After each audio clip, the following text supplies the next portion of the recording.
NCERT निकाल लो सभी।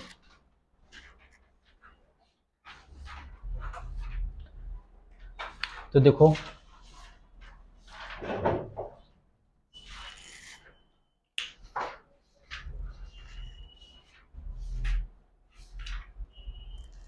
तो एनसीईआरटी देखो शुरू में क्या गिवन है, instantaneous current, average current,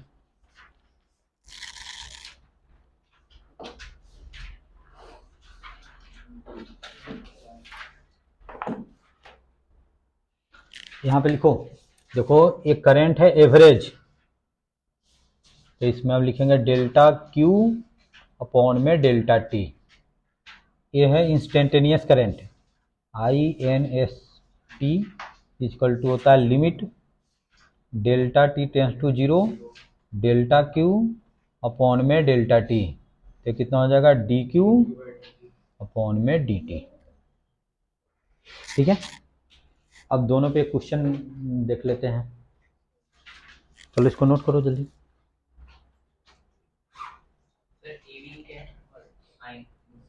average instantaneous, अच्छा इंस्टेंटेनियस वेलोसिटी क्या होता है बताओ तो। नहीं, हाँ, किसी पर्टिकुलर टाइम पे या किसी पर्टिकुलर पोजीशन पे वेलोसिटी को हम क्या बोलते हैं, इंस्टेंटेनियस बोलते हैं। ठीक है, एवरेज पूरा लिखूं क्या, चलो यहाँ पे लिख दिया आई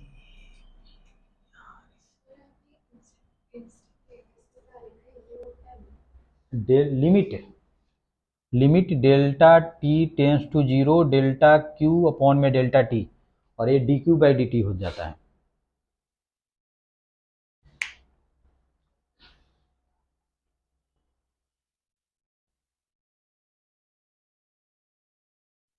ठीक है, एक क्वेश्चन हम देखते हैं इस पे। इफ लिखो, इफ 10 to power 20 electrons, लिखो क्वेश्चन लिखो, if 10 to power 20 electrons passes through a conductor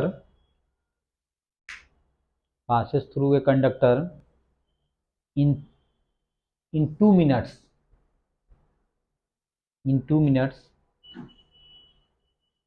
full stop, find average current through that conductor। तो Q इक्वल टू कितना होता है, N इंटू ई होता है, ये भी पता होना चाहिए। अच्छा सेकंड क्वेश्चन है, ये सेकंड भी लिख लो। If charge flowing through a conductor is given by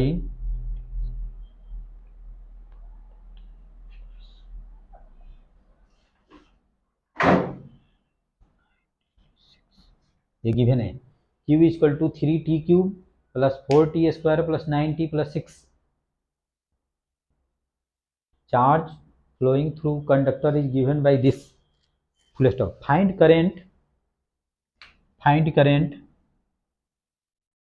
eight t equal to 1 second, 2 second, 2 second and 5 second.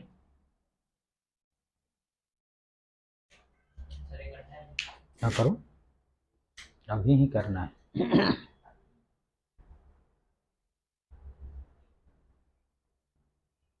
और एक और क्वेश्चन है जो अभी मैं दे रहा हूं, एक और क्वेश्चन लिखो तो।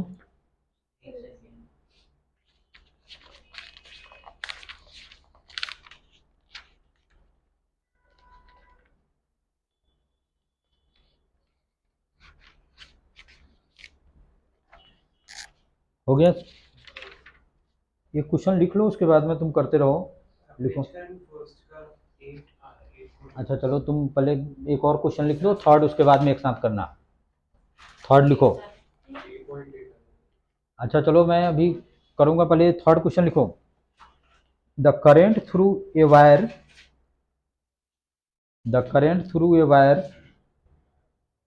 डिपेंड्स ऑन टाइम और ओ गिवन है I equal to I naught plus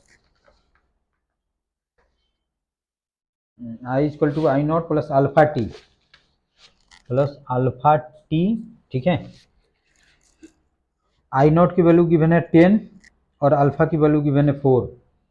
I not कितना है, कांस्टेंट है 10 है, और अल्फा इक्वल टू 4 गिवन है। तो इसमें फाइंड करना है, find charge cross through A section of wire, find the charge cross through A section of wire in 10 second. बस यही 3 क्वेश्चन है, तुम लोग करके बता दो।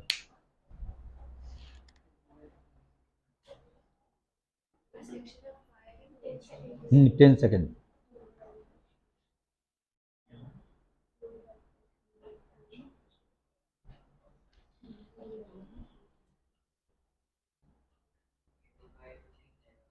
चलो अपना अपना करो।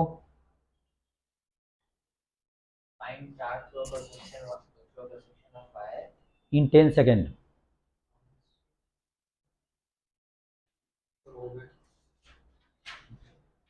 फिर तुम देख रहे हो, नहीं सब अपना अपना देखो, अपना अपना करो, कोई नहीं किसी के नहीं देखेगा।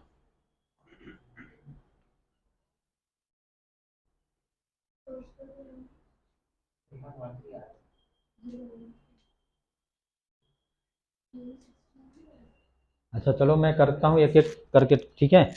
जैसे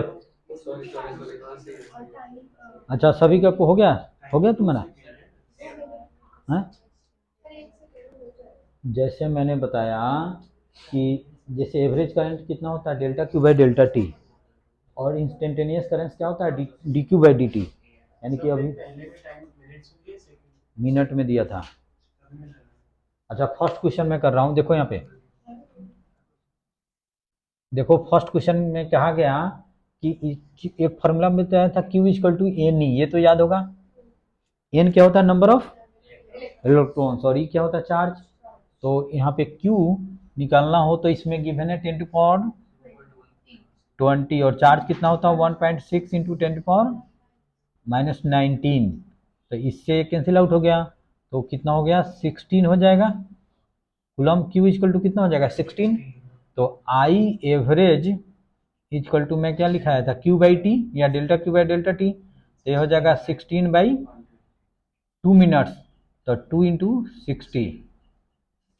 तो ये कितना हो जाएगा 16 अपॉन में 120 एम्पियर, एम्पियर जो भी है इतना लिखना है।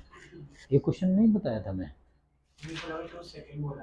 नहीं 2 मिनट्स बोला था मैंने। अच्छा सेकंड पहले इतना ठीक है सबका।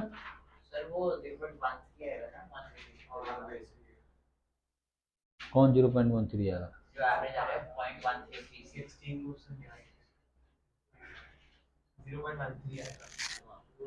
अच्छा जो भी आए, जो भी आए इसको डिवाइड कर लेना है, ठीक है।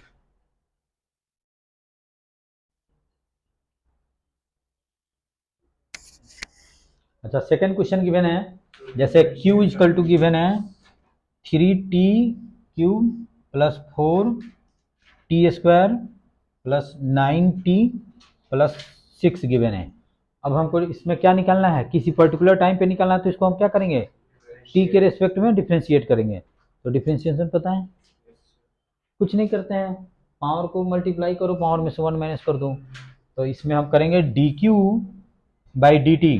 देखो तो इसमें क्या करेंगे 3, और 3 को मल्टीप्लाई किए, 3 माइनस 1 कर दिए तो 2 हो गया, प्लस ये कितना हो जाएगा 4, और 2 इंटू टी हो गया, प्लस 9 हो गया, प्लस 0 हो गया, ठीक है। तो करेंट इजकल टू कितना हो जाएगा 9T² प्लस 8T प्लस 9, ये करेंट हो गया।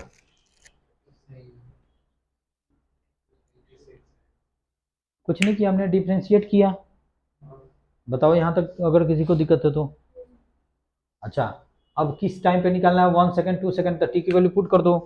तो आई टी इक्वल टू 1 पे निकालना है, तो क्या करेंगे 9 इंटू 1 का स्क्वायर प्लस कितना करेंगे 8 इंटू 1 प्लस 9, तो कितना हो जाएगा 26 एम्पियर। और इसी तरह से रिमेनिंग कर लोगे, ठीक है। क्या समझ में नहीं आया, पूछो। क्या? तो ये सब चीज़ मैं बताया था कि जैसे चार्ज निकालना हो तो एन ही होता है, फर्स्ट चैप्टर में कराया था। अभी अभी मैं बताया कि हाँ सर हम ऐसा कर देते हैं कि क्यू में से टी की वैल्यू देके मतलब क्यू निकाल लिया उससे और फिर क्यू को टी से डिवाइड कर दिया। नहीं, ऐसे करेंगे, वो एवरेज करंट आ जाएगा। तुम जो सोच रहे हो ना कितना से इतना तब कितना गया, वो एवरेज आ जाएगा, इंस्टेंटेनियस इसी टाइप से किया जाएगा। अच्छा ये कौन करेगा ये वाला? 500 आ रहा है। अच्छा चलो इसको भी मैं करके देखता हूँ।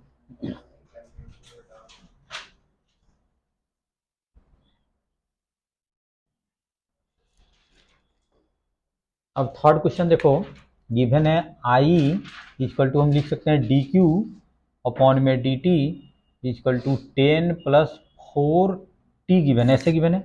कुछ नहीं किया हमने, आई नॉट और अल्फा की वैल्यू हमने पुट कर दिया, ये गिवन है। हमको चार्ज निकालना है तो क्या करेंगे, क्रॉस मल्टीप्लाई करेंगे, D Q equal to 10+4 T into क्या कर देंगे, डी टी कर देंगे, ठीक है। अब दोनों साइड इंटीग्रेट कर देंगे, इसको जीरो से लेकर क्यू तक कर दो, इसको जीरो से लेकर कितना तक है, 10 सेकेंड था ना, तो इसको 10 तक कर देंगे। अब ये कितना हो जाएगा, कैपिटल क्यू हो जाएगा, और ये बताओ कितना होगा, इंटीग्रेशन पता है, यहाँ पे हो जाएगा 10t प्लस 4t² बाई 2, और इसी की वैल्यू पुट करेंगे 0 to 10, तो ये कितना हो जाएगा 10 × 10 प्लस 2 इंटू 100 का स्क्वायर, सॉरी 10 का स्क्वायर, माइनस कितना हो जाएगा 0, -0, ये कितना हो जाएगा 100, 200, तो कितना हो जाएगा 300 कूलम्ब। क्यू इक्वल टू कितना हो जाएगा 300 कूलम्ब। चलो ये सब है तो क्वेश्चन इस स्कूल में नहीं आता, एक क्वेश्चन था अच्छा एच सी वर्मा का, वही मैं करा दिया, ठीक है। और ये भी क्वेश्चन एच सी वर्मा का ही, ठीक। अब चलो नेक्स्ट टॉपिक शुरू करते हैं।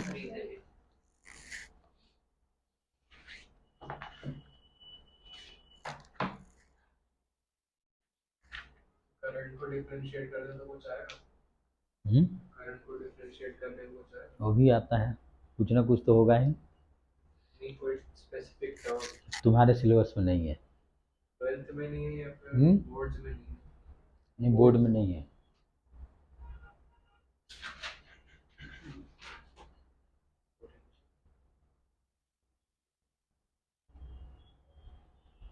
जैसे ये तो जानते हो कि पोजीशन को डिफ्रेंशिएट करते हैं तो वेलोसिटी आता है, और वेलोसिटी को डिफ्रेंशिएट करते हैं तो एक्सेलरेशन को डिफ्रेंशिएट करेंगे तो जर्क आता है, लेकिन वो हमारे सिलेबस में नहीं पढ़ना है। तो बस हम उतना ही जानेंगे कि एक्सेलरेशन को डिफ्रेंशिएट नहीं करते हैं हम। जर्क तो फोर्स की होती है।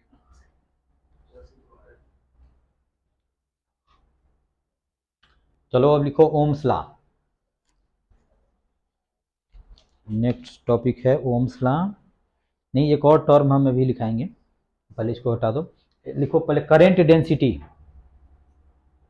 उसको जे से डिनोट करते हैं। ये सब छोटे छोटे टॉपिक हैं, जो मेजर टॉपिक था वो हो गया है। करेंट डेंसिटी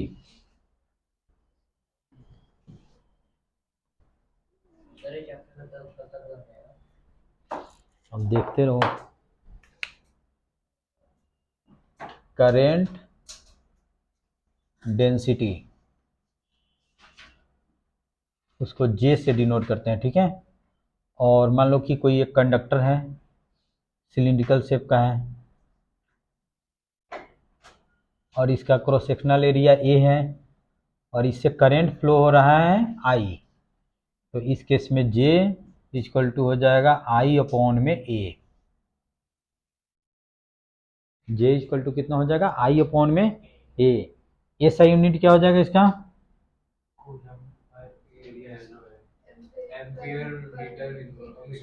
एम्पियर अपॉन में मीटर स्क्वायर। उसके बाद में लिखो ओम्स लॉ। ये सब टर्म है, यूज करूंगा, जैसे करंट क्या है इसी तरह से टर्म वेक्टर क्वांटिटी होता है।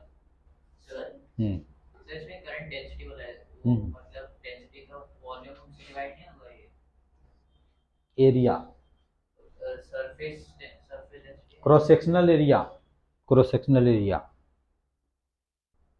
और यहाँ पे करंट क्या है, इस एरिया के परपेंडिकुलर है। जिस पे डिस्कस करना है वो उस पे डिस्कस करो। किरचॉफ लॉ ही मेन है, उसी का आधा मैं पढ़ाया था। एक और है ड्रिफ्ट वेलोसिटी, वहाँ पे डिस्कस करो। ये सब तो टर्म है, मैं यूज करूँ। परपेंडिकुलर कैसे जो कोई सरफेस एरिया के परपेंडिकुलर है कि नहीं है? एयर क्या एरिया वेक्टर नहीं सिर्फ अच्छा इस सरफेस के परपेंडिकुलर? एरिया वेक्टर नहीं नहीं,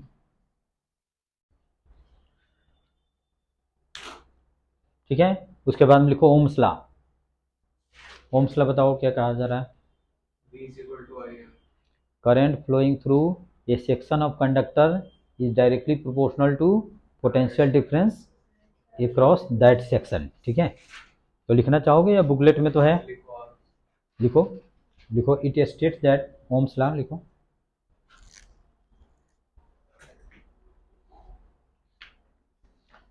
current flowing through a conductor is directly proportional to potential difference between that section of conductor, potential difference directly proportional to potential difference between that section of conductor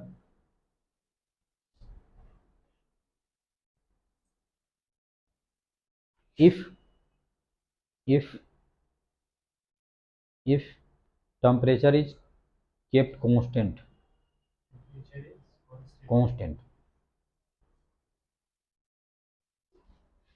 अच्छा, जैसे एक, चलो इसको मैं करता हूँ, सभी लिख ली? हाँ,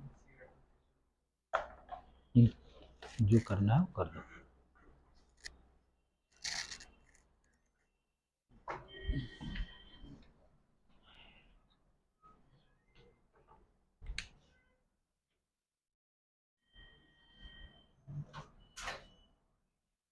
इस ओम्स लॉ में लिखना है, ठीक है ना। इसमें मान लो कि करंट आई फ्लो हो रहा है, ठीक है। इसका क्रॉस सेक्शनल एरिया मान लो कि ए है, इसका लेंथ मान लो कि एल है, ठीक है। यहाँ पे पोटेंशियल भी है, तो आई इज प्रोपोर्शनल टू भी, यही लिखा है, या भी इज प्रोपोर्शनल टू आई। तो भी इज प्रोपोर्शनल टू आई, तो प्रोपोर्शनलिटी साइन हटाते हैं तो कोई कांस्टेंट डालते हैं, तो यहाँ पे आर आई डालते हैं। आर क्या है? प्रोपोर्शनलिटी कांस्टेंट, जिसको हम बोलते हैं रेजिस्टेंस, ठीक है। और आर को हम बोलते हैं क्या? रेजिस्टेंस। और आर किस पे डिपेंड करता है? Nature of the material, length पे, क्रॉस सेक्शनल एरिया पे। तो आर इक्वल टू होता है रो एल अपॉन में ए। रो क्या है? या स्पेसिफिक रेजिस्टेंस, ठीक है। ये सब नोट कर लो। रो का ऐसा यूनिट क्या हो जाएगा? आर का ऐसा यूनिट क्या होता है? ओम। तो रो का क्या हो जाएगा? ओम मीटर। हाँ चलो, सब नोट करो, अपने से करो। ये सब तो 9th-10th में भी है, तो जल्दी करो तो ये सब।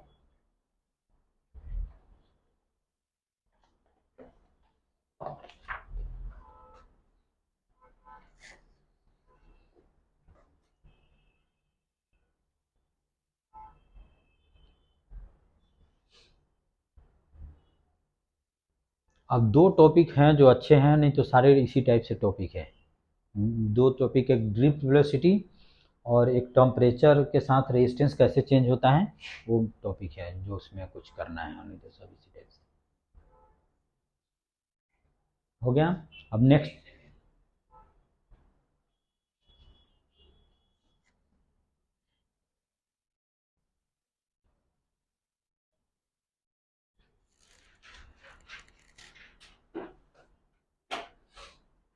अब नेक्स्ट टॉपिक लिखना है relation between current density and electric field. Relation between current density and electric field.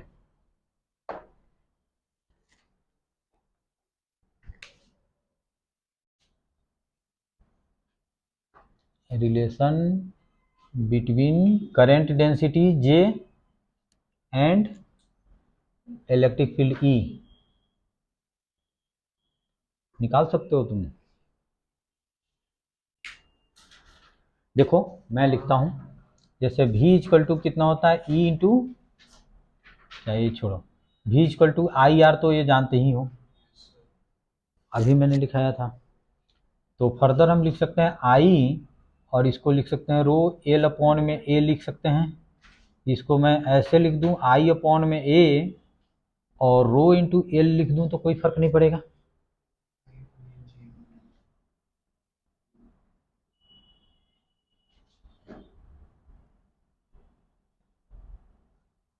इसका क्रॉस सेक्शनल एरिया क्या है, ए है, और लेंथ क्या है, एल है।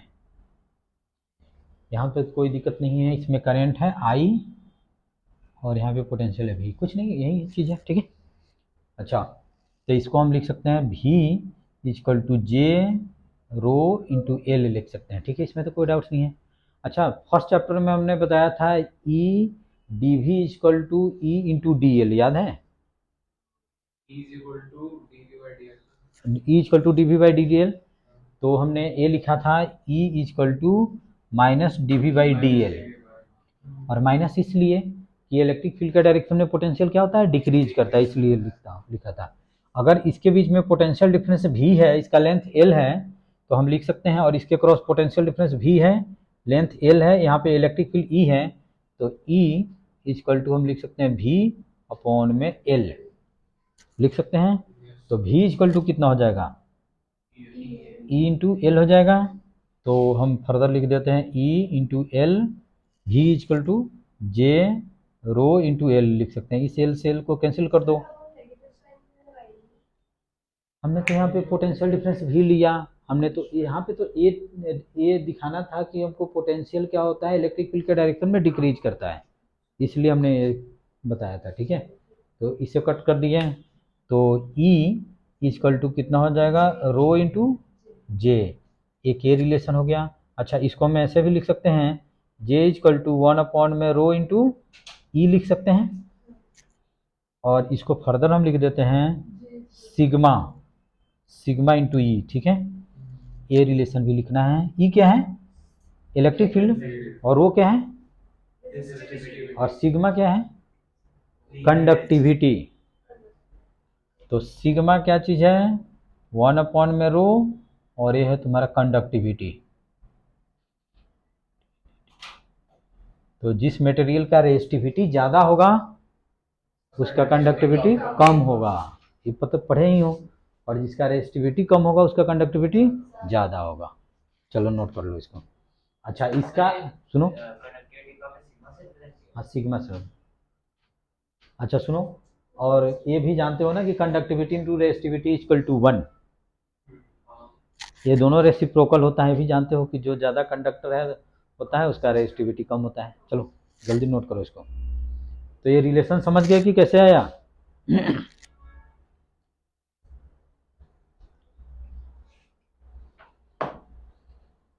अब है ड्रिफ्ट वेलोसिटी, एक डेरिवेशन है, उसके बाद में सारे छोटे छोटे चैप्टर से नेक्स्ट क्लास में चैप्टर कंप्लीट हो जाएगा, या इसी क्लास में।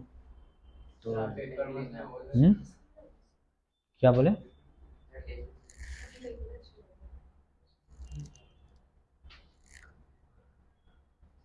तो सब तैयार हो ना टेस्ट के लिए?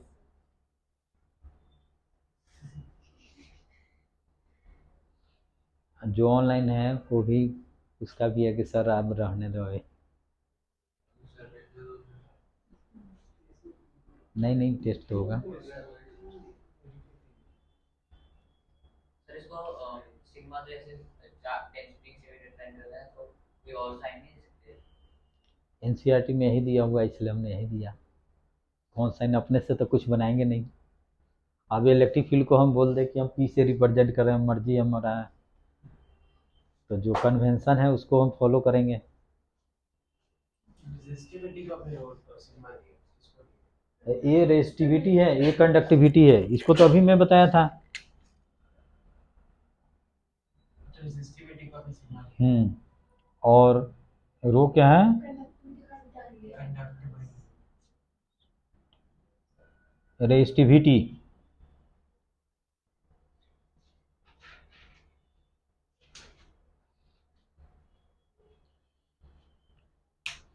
तो इलेक्ट्रोस्टैट में हमने हो गया, सबका हो गया।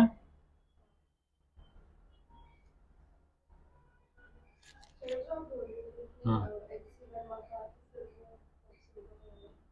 अब शुरू करूंगा, बस थर्ड चैप्टर कंप्लीट होता है, कैपेसिटर कराने के बाद में अच्छी बना शुरू करूंगा।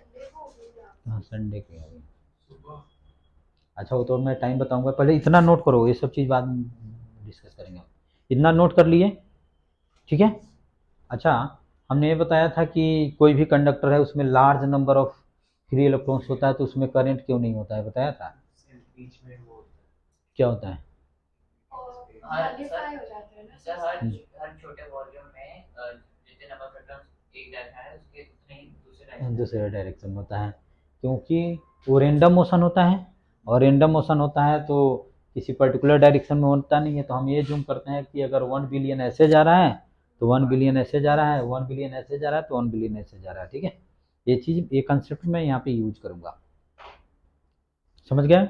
उसके बाद में लिखो ड्रिफ्ट वेलोसिटी।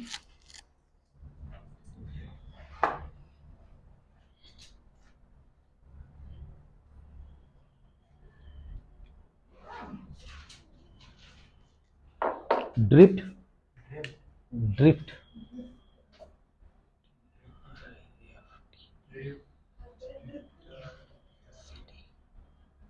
इसको रिप्रेजेंट करते हैं ऐसे भी डी। तो सुनो, पहले सभी लिख लो। देखो यहाँ पे, जैसे मान लो कि कोई कंडक्टर है, यहाँ पे एक्सटर्नल इलेक्ट्रिक फील्ड 0 है, ठीक है। तो किसी इलेक्ट्रॉन का मोशन हम देखें तो जैसे यहाँ से कोलिजन होगा, यहाँ पे जाके फिर कोलिजन हो गया, तो कोलिजन के बाद में उसका वेलोसिटी क्या हो जाएगा, रेंडम हो जाएगा, कोई ज़रूरी है किसी डायरेक्शन में मूव करेगा। यहाँ पे आके कुछ ऐसे हो गया, फिर मान लो कि ऐसे हो गया, फिर ऐसे हो गया, ऐसे हो गया, ऐसे मोशन होता है। तो देखो यहाँ पे कोलिजन हुआ, फिर यहाँ पे कोलिजन हुआ, इसके बीच में कोई कोलिजन नहीं हुआ, तो इसको हम क्या बोलते हैं, फ्री पाथ। इसको हम क्या बोलेंगे, फ्री पाथ। ये भी क्या हो गया, फ्री पाथ, ये भी फ्री पाथ, ये भी फ्री पाथ, ये भी फ्री पाथ। और इसका एवरेज वैल्यू ले लेते हैं तो इसको बोलते हैं मीन फ्री पाथ, जो तुम पढ़ के आए हो कहाँ पे, नहीं वो 11th में था ना, फिजिक्स में, थर्मोडायनेमिक्स, केटीजी में। हाँ, ठीक है। तो समझ गए, इसमें तो कोई डाउट्स नहीं है। तो जितने भी हम ये जूम करते हैं कि यहाँ से अगर 1 बिलियन इलेक्ट्रॉन ऐसे जा रहा है तो 1 बिलियन इलेक्ट्रॉन ही ऐसे आ रहा है। तो net charge passing through this cross section या दिस क्रॉस सेक्शन कितना हो जाएगा, 0 हो जाएगा। इसीलिए इसमें कोई करंट, अगर मैं समझ रहा हूँ ना, जैसे n इलेक्ट्रॉन्स है, सपोज करो कि इस डायरेक्शन में n इलेक्ट्रॉन्स मूव कर रहा है, तो n/2 ऐसे मूव करेगा और n/2 ऐसे मूव करेगा, तो उसका एवरेज वेलोसिटी कितना हो जाएगा,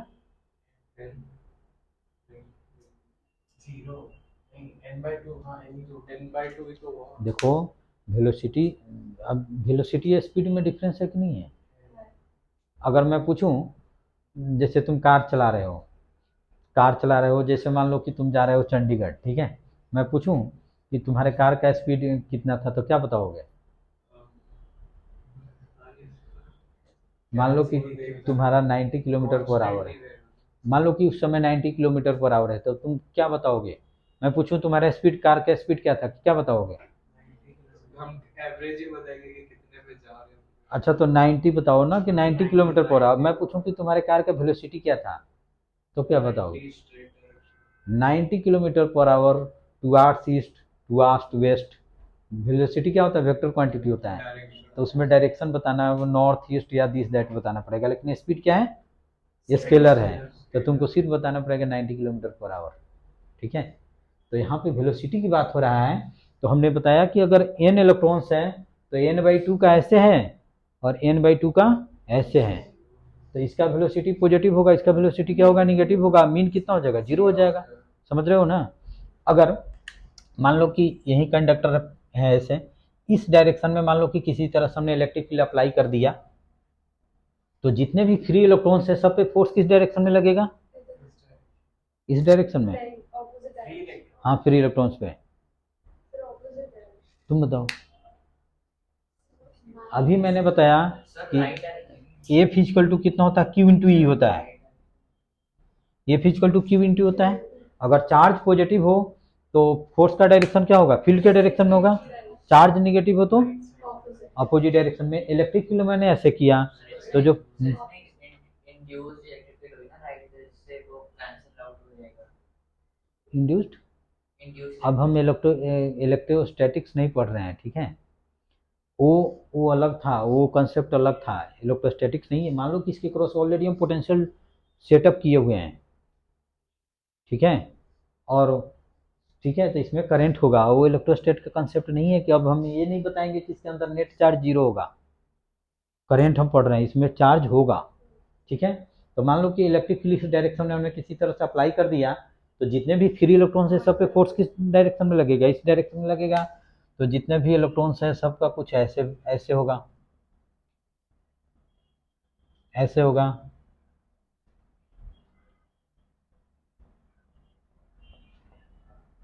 सबका वेलोसिटी कुछ ऐसे होगा। तो इस केस में एवरेज कुछ होगा, जीरो होगा। एवरेज जीरो कभी नहीं होगा, ठीक है। तो इस सुनो सुनो सुनो सुनो सुनो, तो इस डायरेक्शन में मान लो कि n इलेक्ट्रॉन्स हैं और ए लेंथ मान लो कि l है, l है। तो इस सब का जो एवरेज वैल्यू होगा, जैसे V1 plus V2, n electrons है, प्लस Vn अपॉन में n, इसी को हम बोलते हैं Vd। इसी चीज को हम बोलते हैं Vd। चलो लिखो, पहले लिख लो डिफिनीशन, उसके बाद में समझ आएगा। बीबी तब आता है जब करंट पास करता है। हाँ चलो लिखो लिखो लिखो। एवरेज क्या लिखे, ड्रिफ्ट वेलोसिटी लिखो। लिखो the average velocity, the average velocity gained या acquired, the average velocity gained by free electrons. The average, समझ गए ना क्या लिखा है, average velocity gained by free GAINED या acquired by free electrons in the opposite direction of, in the opposite direction of external electric field, in the opposite direction of external electric field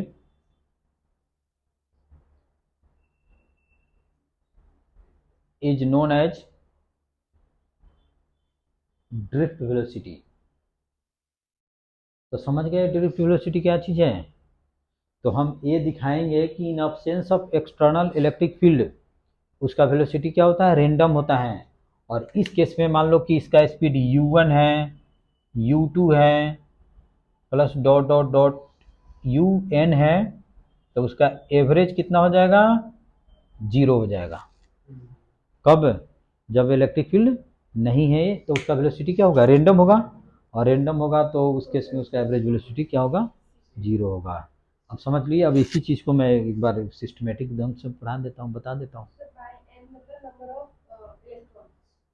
हाँ N क्या है, number free electrons, ठीक है। अब लिखो expression for, ये diagram तो फिर से मैं बनाऊंगा, चलो बना लो। हमने ये बताया कि यहाँ पर इलेक्ट्रिक फील्ड नहीं है, तो यहाँ पे जितने भी फ्री इलेक्ट्रॉन्स होगा सभी का वेलोसिटी क्या होगा, रेंडम होगा। तो उसका एवरेज वेलोसिटी कितना होगा, जीरो होगा। जब हम यहाँ पे किसी तरह से इलेक्ट्रिक फील्ड अप्लाई कर दिए, बैटरी लगा के या जैसे भी हो, तो जितने भी फ्री इलेक्ट्रॉन्स है सब पे फोर्स क्या लगेगा, इस डायरेक्शन में लगेगा। तो कोई इधर नहीं मूव करेगा, सभी क्या होगा, इधर मूव करेगा। तो किसी भी सेक्शन से देखोगे तो net charge passing through this direction होगा, यानी कि करंट होगा। अब नेक्स्ट टॉपिक लिखो, एक्सप्रेशन। Next topic. हाँ इसी का डेरिवेशन कराऊंगा।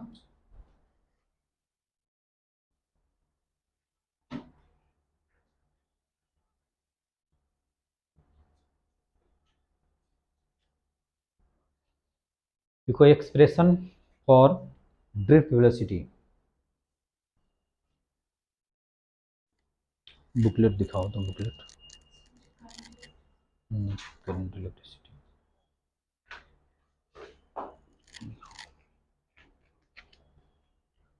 देखो इसमें दिया हुआ है, फिर भी मैं कराऊंगा।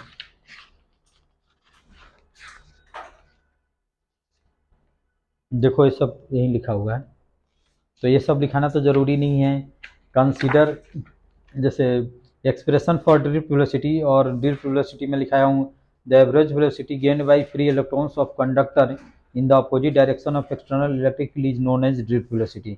Expression for drift velocity, consider a metal having n free electrons in absence of external electric field. These electrons are in the state of random motion. On average, the number of electrons traveling in any direction will be equal to the number of electron traveling in opposite direction. ये सब लिखाना तो जरूरी नहीं है, इसी से पढ़ लोगे। अभी मैं समझाया था, अभी हमने समझाया था कि अगर यहाँ पे इलेक्ट्रिक फील्ड नहीं है, यहाँ पे देखो पेज नंबर 3, पेज नंबर 3,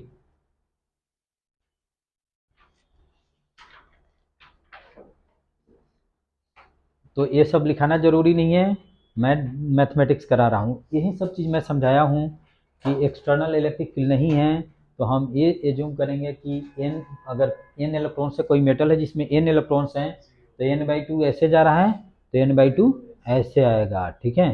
तो इसका एवरेज वेलोसिटी कितना हो जाएगा, 0।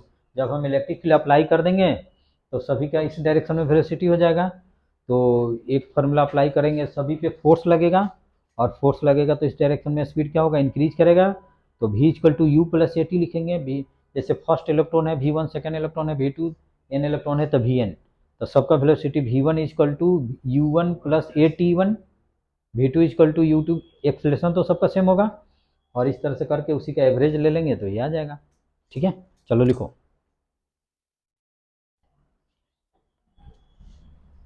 तो मैं मैथमेटिक्स कर रहा हूँ, ठीक है। लिखो, in absence of external electric field,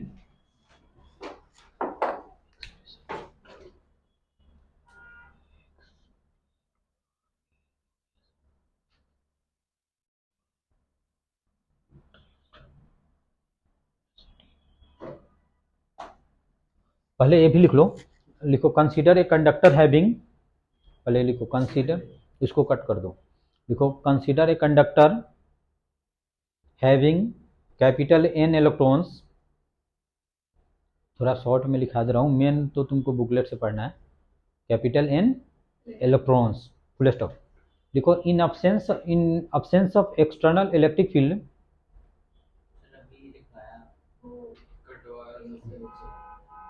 in absence of external electric field, they are moving randomly,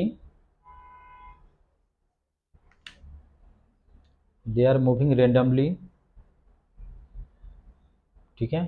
then the average velocity u1 plus u2 plus dash dash un upon में n इक्वल टू कितना हो जाएगा, 0। ये तो हम assume कर रहे हैं, कैसे पता अगर 10% आ गई है तो अगर ऐसा नहीं होता तो करंट होता है, वही तो कह रहा हूँ। हाँ तो ये ज्यूम ही, पता कि 10 बार इधर गया सुनो, अगर ये मेटल है, अगर अनइक्वल नंबर ऑफ इलेक्ट्रॉन्स जाता तो इसमें करंट नहीं हो जाता, करंट हो जाता। तो हम ये ज्यूम करते हैं करंट नहीं है, यानी कि हम ये ज्यूम कर रहे हैं, ये भी जानते हो कि जो भी फ्री इलेक्ट्रॉन्स हैं वो रेस्ट में तो है नहीं, वो तो मूविंग है, तो मूविंग है तो इसमें करंट होना चाहिए, तो करंट नहीं है तो हम ये ज्यूम करते हैं कि जितना इलेक्ट्रॉन ऐसे जाएगा उतना ही ऐसे आएगा, ठीक है। क्या लिखा है लास्ट बताओ तो, इक्वल टू 0, ठीक है।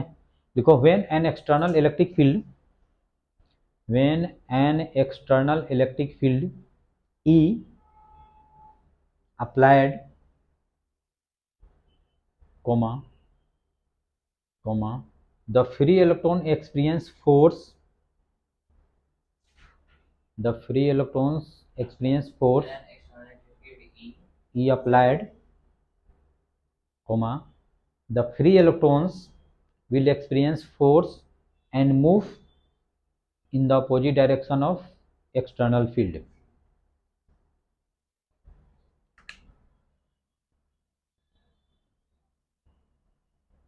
move in the opposite direction of external,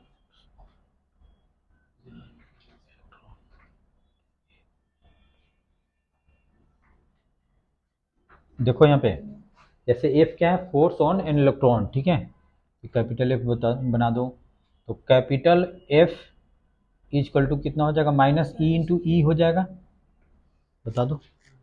तो acceleration of electron equal to कितना हो जाएगा, कैपिटल एफ अपॉन में मास ऑफ इलेक्ट्रॉन, तो इसमें हम लिख सकते हैं माइनस ई अपॉन में एम ई, बुक में एम ही लिखा हुआ है, तो एम क्या है, मास ऑफ इलेक्ट्रॉन, ठीक है। तो लिखो let V1 V2 V3 dash dash Vn, late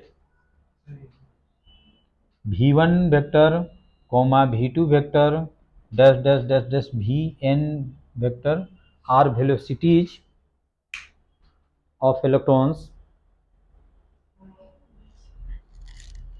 हाँ बोलो, इतना लिख लिया, लिखना है let V1 comma V2 dash dash Vn velocities of electrons in presence of external field। तो ये तो तुम पढ़िए क्या आए हो, V equal to U plus A T, ठीक है। तो यहाँ पे हम लिखेंगे V1 equal to U1 plus ए और T1। देखो यहाँ पे सभी का एक्सेलरेशन सेम होगा, इलेक्ट्रिक फील्ड सबके लिए सेम है, ई भी सेम है, मास भी सेम है, टाइम डिफरेंट हो सकता है, ठीक है। तो ऐसे हम लिख देंगे, ऐसे मैं लिख दूं तो कोई फर्क नहीं पड़ेगा। सिमिलरली इसको हम ऐसे लिख सकते हैं, U1 माइनस ई अपॉन में एम ई इंटू T1, इसमें भी कोई डाउट्स नहीं है। सिमिलरली हम लिख सकते हैं V2 equal to U2 minus E upon में एम ई इंटू T2, ठीक है। और Vn equal to UN minus E upon में एम ई इंटू Tn। अगर मैं इतना लिख दूं तो कोई दिक्कत नहीं है। V1 equal to U plus A T, ये हमने पुट कर दिया, T1 T2 लिख दिया, ठीक है। देखो ऑन एडिंग, अब इस सारी इक्वेशन को ऐड करो, राइट में राइट को। अच्छा यहाँ तक किसी को दिक्कत है, कुछ नहीं किया हमने, V equal to U plus A T लगा दिया, और एक्सेलरेशन में यहाँ पे निकाला हूँ वहीं पुट कर दिया, सबका एक्सेलरेशन सेम रहेगा। देखो इसमें कौन चेंज कर सकता है कुछ, एक्सटर्नल इलेक्ट्रिक फील्ड सबके लिए सेम होगा, मास ऑफ इलेक्ट्रॉन तो सिर्फ का सेम ही होता है, चार्ज इलेक्ट्रॉन भी, ठीक है। इतना लिख लिया। अब लिखो ऑन एडिंग, अब सबको ऐड करो, तो ऐड करेंगे तो क्या लिखेंगे, V1 plus V2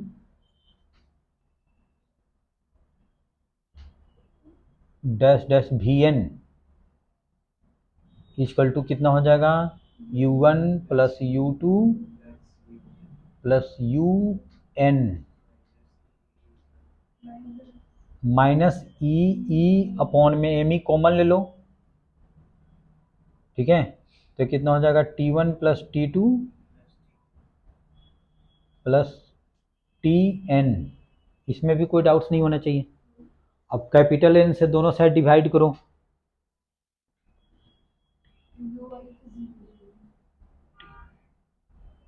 by capital N, तो कितना हो जाएगा, V1 plus V2 dash dash Vn upon में n equal to U1 plus U2 dash dash UN by n, minus लिख दिया। अब यहाँ पे जगह नहीं है इसलिए मैं यहाँ पे लिख रहा हूँ, ठीक है। ई अपॉन में M E T1 plus T2 dot dash Tn upon में n। देखो यहाँ पे तो कोई दिक्कत नहीं, कुछ नहीं किया हमने, सबको ऐड कर दिया, सब में n से डिवाइड कर दिया, ठीक है। तो इसी को तो हम VD लिखते थे, यही VD होता था, ये 0 होता था। चलो पहले इतना नोट करो,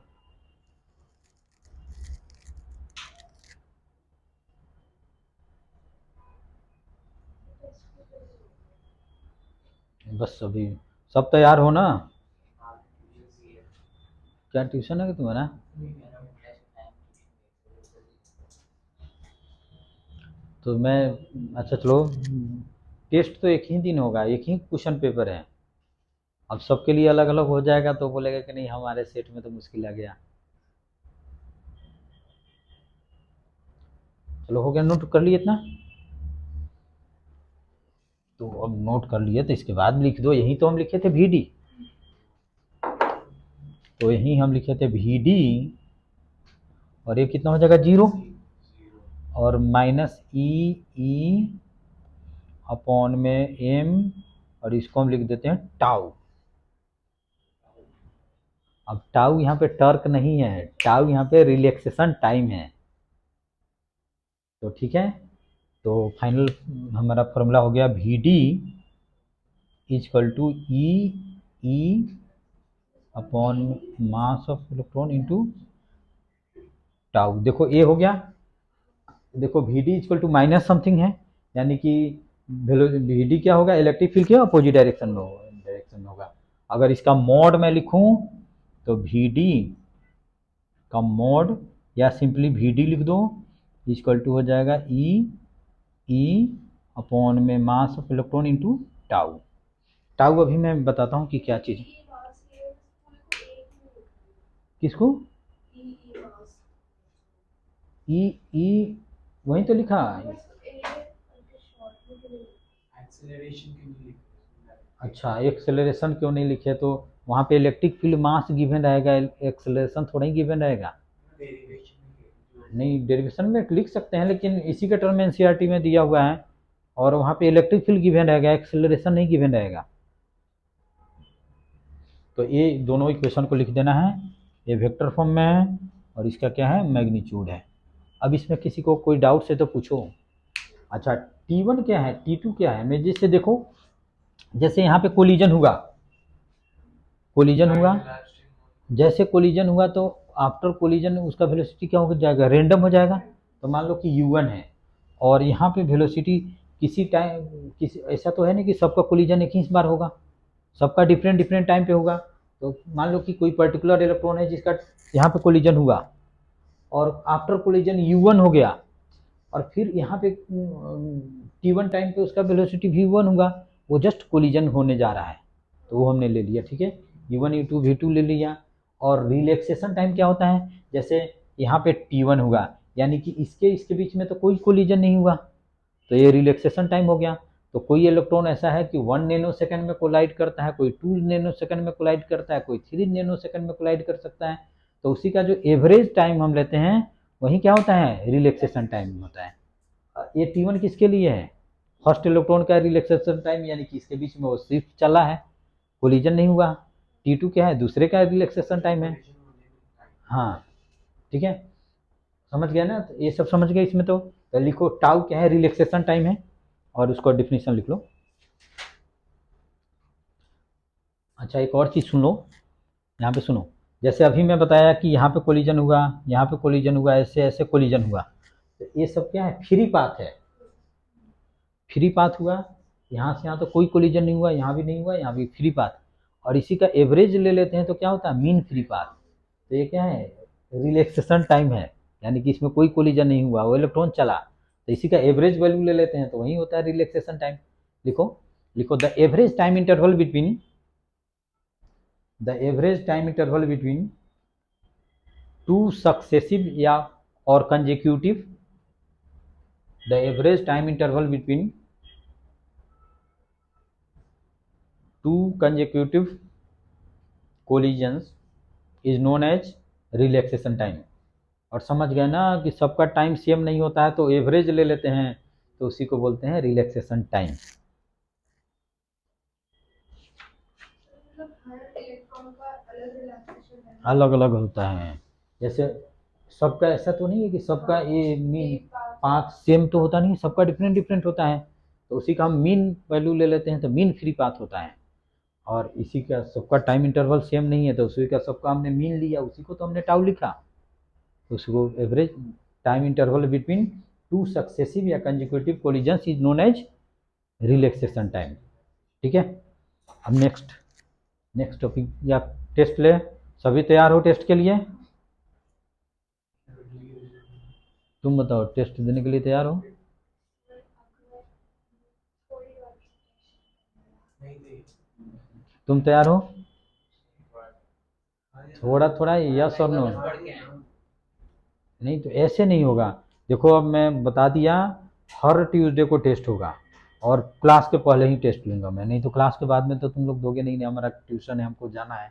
जैसे आओगे एग्जैक्ट 5 बजे मैं शुरू करूँगा और 5:20 यानी 5 या तो 15 का होगा यानी तो 25 मार्क्स का होगा, उसी के अकॉर्डिंग या तो 30 मार्क्स का होगा या 35 मार्क्स का होगा, और वो पहले पेपर होगा। ठीक है, तो सुन लिए, अब किसी को डाउट्स नहीं है? हर ट्यूसडे को पेपर होगा, चाहे मैं बताऊं पहले या ना बताऊं, ट्यूसडे को टेस्ट। हाँ तो सिलेबस पता है, सिलेबस तो मैं बता दूंगा। जैसे अब अगले ट्यूसडे को एनसीईआरटी और फर्स्ट चैप्टर का एनसीईआरटी पीवाईक्यू इसी का टेस्ट है और इसके क्वेश्चन बना हुआ है। ठीक है, तो एक और टॉपिक पढ़ लो, अब नहीं टेस्ट दोगे तो। दिखाना बुकलेट दिखाओ तो। देखो तो बुकलेट में इसके बाद में क्या दिया हुआ है, ऐसे बुकलेट तो है यहाँ पे।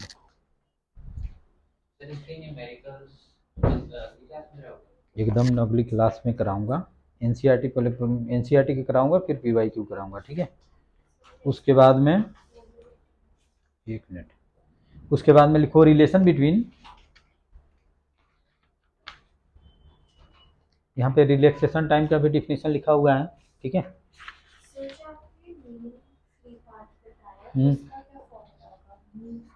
यही मीन फ्री पाथ है। मीन फ्री पाथ उसका यहाँ पे फार्मूला नहीं है, वो 11th में फार्मूला गिवन है इसका, यहाँ पे नहीं है। यहाँ पे रिलैक्सेशन टाइम है, लिखो relation between, relation between electric current and drift velocity. इस टॉपिक में क्या थ्योरेटिकल क्वेश्चन आते हैं? किस टॉपिक में? जैसे वेलोसिटी नहीं, न्यूमेरिकल आता है, अभी मैं न्यूमेरिकल कराऊंगा। ठीक है, क्वेश्चन है एनसीईआरटी में, क्या निकालना है अभी, क्या रिलेशन बिटवीन। हाँ तो थोड़ा ट्राई करो तुम लोग।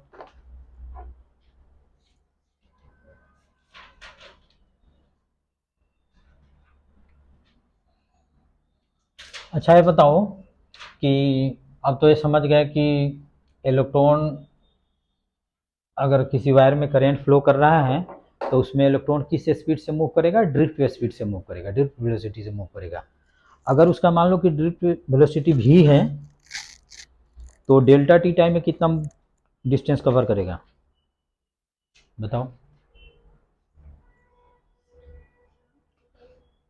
अगर इलेक्ट्रॉन का स्पीड वी डी है तो डेल्टा टी टाइम में वो कितना डिस्टेंस कवर करेगा, डेल्टा वी बाय तो वी डी इजकल टू क्या होता है, वी बाय डिस्टेंस अपॉन में टाइम, तो डेल्टा एल अपॉन में डेल्टा टी लिख दो, तो डेल्टा एल इजकल टू कितना हो जाएगा, V D into delta T, इतना डिस्टेंस कवर करेगा। समझ गए ना क्या? हाँ ठीक है, चलो चलो अब एक डायग्राम में बना रहा हूँ। अच्छा एक चीज़ और समझ लो, ध्यान से सुनना, इस चीज़ मैं ऐसे नहीं बता रहा हूँ, इस चीज़ का मैं यूज करूँगा। ठीक है, जैसे मान लो कि एक टेम्पल है, उसके गेट पे 1 किलोमीटर तक लोग लगे हुए हैं अंदर जाने के लिए, और ऐसा होता है कि टेम्पल के गेट को खोला जाता है 1 मिनट के लिए, फिर बंद कर दिया जाता है, और ऐसा है कि 1 सेकेंड में 1% इन होता है, तो 1 मिनट के लिए जब खोला गया तो कितने परसेंट, 60% अंदर चले जाएंगे। ठीक है, अच्छा ये ठीक है। अच्छा मान लो कि ऐसा कंडक्टर है,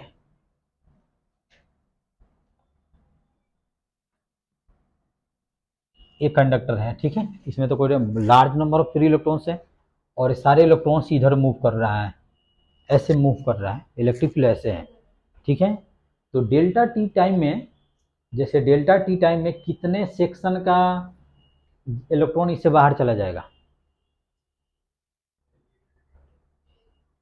टी टू डेल्टा तो देखो ये V D into delta T, इस लेंथ में जितने भी इलेक्ट्रॉन्स होगा वो सभी बाहर चला जाएगा। जैसे ए लेंथ कितना है, V D into delta T, मान लो कि हमने इसको डेल्टा टी टाइम के लिए ओपन किया, तो यहाँ पे जो इलेक्ट्रॉन होगा V D into delta T यहाँ चला जाएगा, यहाँ का इलेक्ट्रॉन होगा वो V D into delta T यहाँ चला जाएगा, यहाँ का इलेक्ट्रॉन होगा वो जस्ट आउट हो जाएगा, यहाँ का इलेक्ट्रॉन जस्ट यहाँ पे आ जाएगा। समझ गए? तो किसी भी क्रॉस सेक्शन में डेल्टा टी टाइम में V D into delta T length का जितना भी इलेक्ट्रॉन होगा वो सभी क्या हो जाएगा, बाहर चला जाएगा। जैसे अभी हमने क्या बताया, एक टेम्पल का गेट है, मान लो कि 1 सेकंड में 1 पर्सन इन होता है, हमने 2 मिनट के लिए गेट को खोला तो कितने पर्सन अंदर चले जाएंगे, 120 चले जाएंगे। सिमिलरली इलेक्ट्रॉन ऐसे मूव कर रहा है, तो अगर डेल्टा टी टाइम के लिए इसको हमने ओपन किया तो इस लेंथ में जितने भी हैं सभी बात चल जाएंगे। या हमने कर दिया कि जिससे हमने टेम्पल के आगे कोरोना पीरियड है, 1 मीटर पे लोगों को लगाया हुआ है, आदमी पर्सन को खड़ा किया हुआ है, हमने क्या किया 2 मिनट के लिए गेट खोला और 1 मिनट में 1 पर्सन, 1 सेकंड में 1 पर्सन को जाना है, तो कितने डिस्टेंस तक के सारे पर्सन अंदर आ जाएंगे, 120 मीटर। 1 मीटर पे खड़े हैं तो 2 मिनट के लिए हमने गेट खोला, तो यानी कि 120 पर्सन आ गए, तो 120 के सारे जितने भी पर्सन हैं सभी चले गए। तो हमने डेल्टा टी, समझ लो इसको, ठीक है, डेल्टा टी टाइम के लिए जैसे मान लो कि हमने ओपन किया तो V D into delta T time, इससे जितने भी सभी क्या होगा, बाहर चला जाएगा, इतना इलेक्ट्रॉन बाहर चला जाएगा। समझ गए? बस यही कर लो।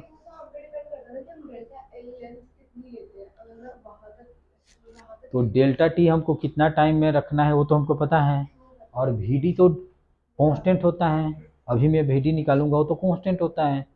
ठीक है, तो चलो इस पे फिगर ड्रॉ करते हैं और 2 मिनट के अंदर मैं इसको बता दूंगा, और ये डेरिवेशन इंपॉर्टेंट है, ये भी पूछा जाता है। ठीक है, तो रिलेशन, या इसको नेक्स्ट क्लास में कराऊं, relation between current and v d. देखो तो नेक्स्ट क्लास में टेस्ट होगा, ट्यूसडे को टेस्ट होगा। ठीक है, उस दिन कोई किंतु परंतु नहीं, उस दिन टेस्ट होगा ही। ठीक है, क्या, अच्छा ठीक, नहीं नहीं उस दिन ट्यूसडे को ही होगा। नहीं तो तुम आना, तो तुम आते आते टेस्ट देना, कोई किसी से पूछना मत, जब भी आओगे उसी दिन तुम्हारा टेस्ट होगा। अच्छा चलो ठीक है, यहाँ पे देखो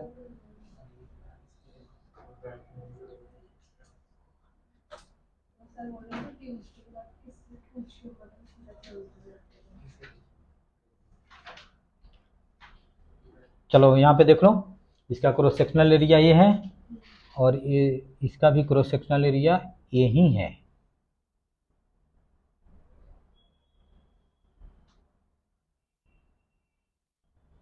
और ये डिस्टेंस कितना है, V D into delta T, यानी कि डेल्टा टी में इसमें जितने भी इलेक्ट्रॉन्स होगा सभी क्या चला जाएगा, बाहर आ जाएगा।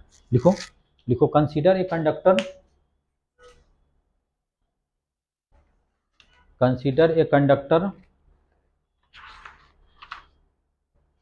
of uniform cross sectional area capital A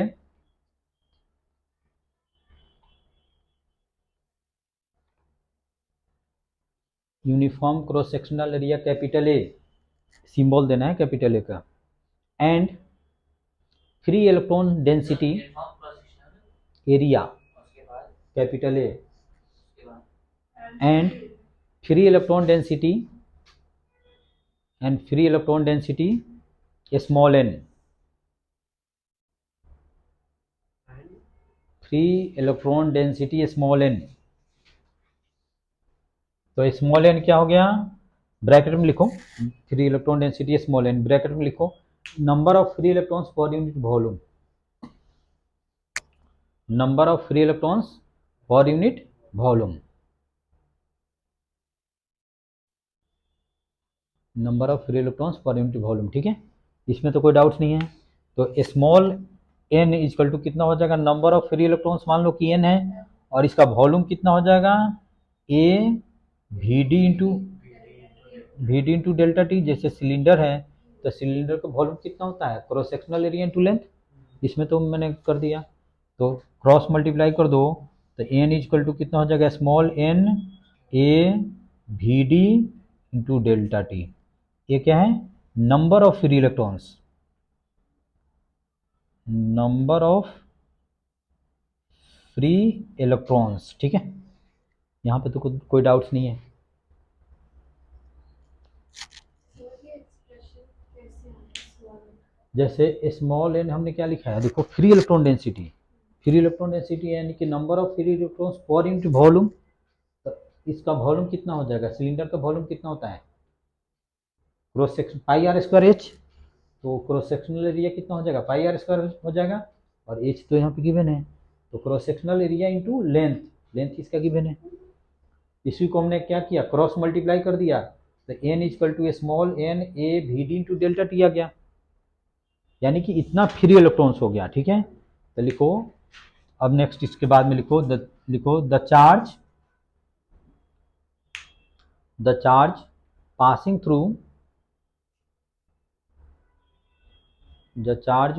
through any cross section, the charge passing through any cross section of this conductor। समझ रहे हो ना, सभी से सेम चार्ज पास होगा। तो charge passing through any cross section, तो डेल्टा क्यू इजकल टू कितना हो जाएगा, कैपिटल एन इंटू ई हो जाएगा। इतना इलेक्ट्रॉन पास किया तो टोटल चार्ज कितना होगा, एन इंटू ई हो जाएगा। तो अब इसको हम लिखेंगे क्या, small n A E V D into delta T. ये हो गया तुम्हारा डेल्टा क्यू। ठीक है, अब करंट क्या होता है, delta Q by delta T. तो आई इजकल टू लिख लो डेल्टा क्यू अपॉन में डेल्टा टी, दोनों साइड डेल्टा टी से डिवाइड कर दो। तो n A E V D delta T upon में डेल्टा टी, तो ए इससे कैंसिल आउट हो जाएगा। तो फाइनल आंसर आ जाएगा I equal to n A E V d, या इसको हम ऐसे कर सकते हैं, ए को इधर लाया तो आई अपॉन में कितना हो जाएगा, जे, ए को इधर लाया तो इसको हम लिख सकते हैं J equal to I upon में A equal to N e we d. अब इसमें बताओ कि अगर किसी को कुछ नहीं है, 2 मिनट 2 लाइन का तो हमें डेल्टा क्यू क्यों आया? हाँ ये डेल्टा क्यू ऐसा है, क्यू इजकल टू कितना होता है, एन ई। ये डेल्टा क्यू है, क्यू है। अब क्या लिखे, क्यू लिख दो, तो ऐसे डाल रखा है। ऐसे डाल देखा कि कितना चार्ज पास किया डेल्टा टी टाइम में किसी भी क्रॉस सेक्शन से, समझ गए। जो आई है वो करंट है कि डेल्टा टी टाइम में कितना but current pass small n नहीं लिखवा है। तो क्या हो गया, स्मॉल एन क्या है, स्मॉल एन क्या है, स्मॉल एन ही है ना कैपिटल। हाँ तो स्मॉल एन क्या चीज़ है बताओ। अब इसमें स्मॉल एन यहाँ पे मैं लिखा दिया, अब इसको भी स्मॉल एन कर दें तो एन क्या होता था, number of free number of electrons होता है यानी। हाँ तो यहाँ पे जो क्यू इक्वल टू हमने एन ही लिखाया था उसमें एन क्या था, नंबर ऑफ इलेक्ट्रॉन्स। तो इसमें यही तो लिखा हूँ, नंबर ऑफ फ्री इलेक्ट्रॉन्स जो पास करेंगे। ई चार्ज है ना। हाँ ई चार्ज है, क्यू इक्वल टू एन ही। हाँ हाँ। बस हो गया डेरिवेशन। अब इसके बाद में जो डेरिवेशन था सब हो गया, इसके बाद में कोई डेरिवेशन नहीं है। सर जो V D into delta T है वो क्या है? इसका लेंथ है। हाँ V D equal to D L by delta T. हाँ तो जैसे स्पीड इक्वल टू कितना होता है, डिस्टेंस अपॉन में टाइम। तो speed equal to distance upon में टाइम, तो डिस्टेंस इक्वल टू कितना हो जाएगा, स्पीड इंटू टाइम। तो वही हमने लिख दिया इसके लेंथ को, यहाँ पे लिख लो तुम। जैसे V D equal to delta L upon में डेल्टा टी, और इसको हमने सपोज करो कि डेल्टा एल ले लिया, तो इसको delta L equal to V D into delta T. ठीक है, तो ट्यूसडे को टेस्ट होगा, समझ गए।